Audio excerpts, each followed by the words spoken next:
السلام علیکم۔ یہ میری آپ سے 476 ایپیسوڈ میں ملاقات ہے۔ اس ایپیسوڈ میں سب سے پہلے ملک کی تازہ ترین صورتحال پہ بات ہوگی۔ میرا چینل سبسکرائب کریں، لائک کریں، دعاؤں میں یاد رکھیں۔ جیسا کہ پچھلے ایپیسوڈ میں میں نے ذکر کیا تھا کہ ٹرکش ڈرامہ ارطغرل غازی کی سیزن 5 تک میں نے قصے دیکھی، وہ تو ختم ہو گیا۔ اب کارلوس عثمان کی ایپیسوڈ 1 کی تقریباً میں 18-19 ایپیسوڈ ایک ساتھ دیکھ چکا ہوں۔ اس میں بہت سبق آموز چیزیں ہیں۔ ایک شیخ ادبالی ہیں اس میں، جو اس دور کے بہت ہی قابل ذکر مذہبی رہنما ہیں، اور ان کے ساتھی بھی ہیں جن سے عثمان کو اکثر رہنمائی ملتی ہے، اور وہ جو اشارے دیتے ہیں اور اسے سمجھاتے ہیں کہ کسی معاشرے، کسی ملک کی جو تنزلی ہے یا تباہی ہے، اس کے جو اشاریے ہیں وہ کون سے ہیں، تو جو انہوں نے بتایا وہ آپ کے گوش گزار کروں گا۔ وہ ہمارے اس وقت کے معاشرے پہ بڑے فٹ آتے ہیں۔ انہوں نے کہا کہ جب میاں بیوی کے تعلقات میں دراڑیں پڑ جائیں، طلاقوں کی ریشو بڑھ جائے، استاد شاگرد میں فاصلے بڑھ جائیں، جب مذہبی رہنما اپنے اصل فرائض سے غفلت برتنے لگیں، جب سیاسی رہنما عوام سے جھوٹ بولنے لگے، تو سمجھ لو کہ معاشرہ اندر سے کھوکھلا ہو رہا ہے۔ اب کسی دشمن کو اس ملک کو تباہ کرنے کی ضرورت نہیں ہے۔ انہی چیزوں کو جب میں دیکھتا ہوں، موجودہ حالات کو، تو مجھے ان سب باتوں میں سچائی نظر آتی ہے کہ ہم کس طرف جا رہے ہیں۔ ہمیں ہوش کے ناخن لینے چاہیے، پاک فوج کا ساتھ دینا چاہیے، اپنے ذاتی گروہی جتنے بھی مفادات ہیں ان کو بھول کر ملک کو سوچنا چاہیے۔ ایسے زردہ پلاؤ متنجن نہیں بنتے، ایسے مکان تعمیر نہیں ہوتے۔ کہیں سے سریا آتا ہے، کہیں سے مٹی آتی ہے، کہیں سے ریت آتی ہے، کہیں سے بجری آتی ہے، کہیں سے آرکیٹیکچر آتا ہے، پھر وہ بلڈنگ کھڑی ہوتی ہے۔ یہ معاملہ کہاں سے شروع ہوا؟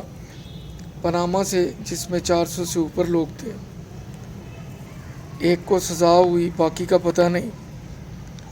پھر سزائے دینے والے معزز جج صاحبان، عدالتیں، پھر اس کا ریئیکشن، پھر جیلوں میں جانا، پھر جیلوں سے علاج کے لیے بیرون ملک جانا، پھر وہاں سے ایسے بیانات آنا، پھر ہمارے معزز وزیر اعظم کا اپوزیشن سے ہاتھ نہ ملانا، جو انتہائی سیکرٹ قسم کی میٹنگز ہیں جو اپوزیشن سے بھی ہوتی ہیں، ان میں براہ راست شرکت نہ کرنا، یہ سب چیزیں کس طرف اشارہ کرتی ہیں؟ اب ہمارے معزز دفاعی ادارے کس کس چیز کو سنبھالیں گے؟ سیاستدان تو ایک ڈیم نہیں بنا سکے۔ اربوں ڈالر زر مبادلہ کے فرنس آئل اور گیس جو ہمارے گھریلو صارفین کے لیے ایک تحفہ تھا، وہ ساری ہم نے انڈسٹری میں، فلنگ سٹیشن پہ اور بجلی بنانے پہ جھونک دی ہے۔ یہ کون لوگ ہیں جو فیصلہ ساز ہیں، جو فیصلے کرتے ہیں؟ جو آج فیصلے کر رہے ہیں ان کے نتائج اگلے آنے والی گورنمنٹ بھگتے گی۔ وہ جن کا میں ذکر کر رہا ہوں، کارلوس عثمان میں شیخ ادبالی، वो बैठे हुए थे तो उनके करीब चींटियाँ थी। उन्होंने चींटियों को, जो खुद वो रोटी खा रहे थे, वो छोटे छोटे टुकड़े करके उन्होंने डाल दी। तो अपने शागिर्द को समझाने के अंदाज में कह रहे थे कि मैं कागज़ पे कुछ लिख रहा था, तो जो चींटी पास से गुज़र रही थी उसने कहा दूसरी चींटी से, देखो कितनी खूबसूरत लिखाई है, ये कलम कितना खूबसूरत लिख रहा है। शेख साहब फरमाते हैं, जो मजहबी रहनुमा और मुफक्कर थे, कहते हैं दूसरी चींटी ने सुना तो वो कहने लगी, नहीं तुम्हें नहीं पता, ये कलम का कमाल नहीं है, ये उंगलियों का कमाल है। जो पास से एक और चींटी गुजर रही थी वो भी रुक के दोनों की बातें सुनने लगी। उसने कहा ये उंगलियों का नहीं, ये बाजू का कमाल है। इतनी देर में जो चींटियों की मलका थी वो भी आ गई। उसने कहा आप लोग इधर क्यों जमा हैं? उन्होंने कहा ये किसी ने लिखा है, तो ये जो सबसे छोटी है ये कह रही है कि ये कलम का कमाल है, उससे बड़ी कह रही है कि ये उंगलियों का कमाल है, जो उम्र में उससे बड़ी है वो कह रही है नहीं ये बाजू का कमाल है। तो जो चींटियों की मलका थी वो सुन के मुस्कुराई और कहने लगी, तुम तीनों को कुछ पता नहीं है, ये अक्ल का कमाल है, ये अक्ल है जो तहरीर कर रही है। हम रोटी तो खाते हैं, लेकिन साथ साथ क्या हम अक्ल भी खा रहे हैं? हम अक्ल भी खाते जाते हैं, इसलिए कि हम कम अक्ल होते जा रहे हैं। मुल्की मफादात सबसे पहले हैं, ज़ाती मफादात बाद में। हम अपनी आने वाली नस्लों को कैसा पाकिस्तान दे के जाएंगे, ये हमें सोचना है। मौजूदा हुक्मरानों को,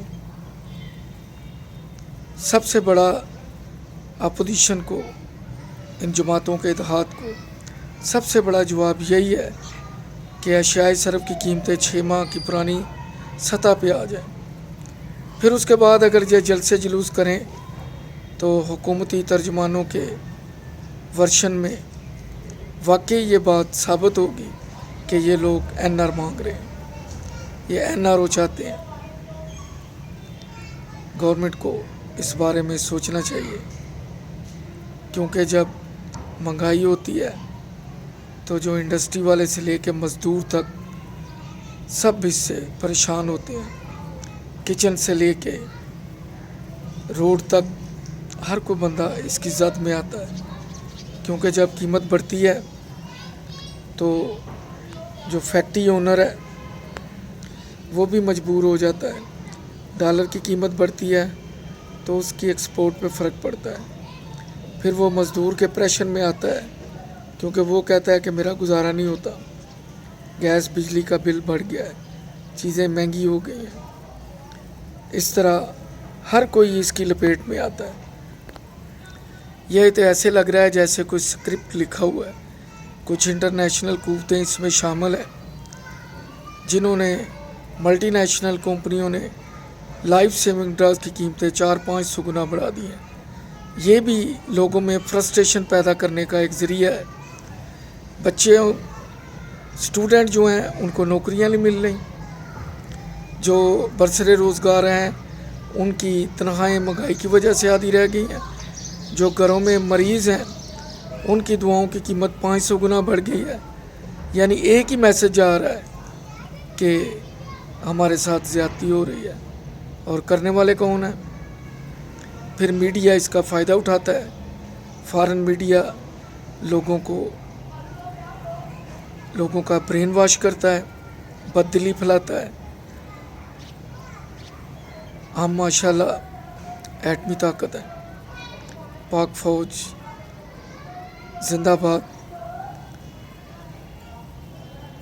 इन अदारों को आगे आना चाहिए, लोगों को समझाना चाहिए, और मुअज़्ज़ज़ अदालतों को ऐसे फ़ैसले जो वक्ती हैं कानून के मुताबिक होने चाहिए, ताकि इन लोगों को सज़ा मिले, बजाय इसके कि ये बच के लॉन्ड्री से धुल के फिर अगले इलेक्शन में बेगुनाह बन के सामने आ जाएं। जिन्होंने पीछे किया है, गुज़श्ता अदवार में किया है, वो भी बच निकलते हैं। जो आज कर रहे हैं वो कल बच निकलेंगे। या सियासी पार्टियां तब्दील कर लेंगे, वफादारियां तब्दील कर लेंगे। क्या ये खेल यूं ही चलता रहेगा? हमें सोचना होगा, इसको रोकना होगा। वतन अज़ीज़ की तरक्की के लिए, अपने बच्चों के मुस्तकबिल के लिए पाक अफवाज के साथ कंधे से कंधा मिला के चलना होगा। क्योंकि बड़ी बड़ी रियासतें, बड़े बड़े मुल्क सिर्फ़ इसी वजह से टूट गए कि जो उनके दफाई अदारे थे उनको कमज़ोर किया गया, आवाम की हमायत से महरूम किया गया। और आजकल हर प्रेस कॉन्फ्रेंस, हर जलसे में यही हो रहा है। अल्लाह ताला पाकिस्तान को अपनी हिफ्ज़ व मान में रखे। हमारे जो करता धरता हैं उनको अक्ल सलीम अता फरमाए। आमीन। दुआ में याद रखिए। अगले एपिसोड में फिर मुलाकात होगी। अल्लाह हाफिज़।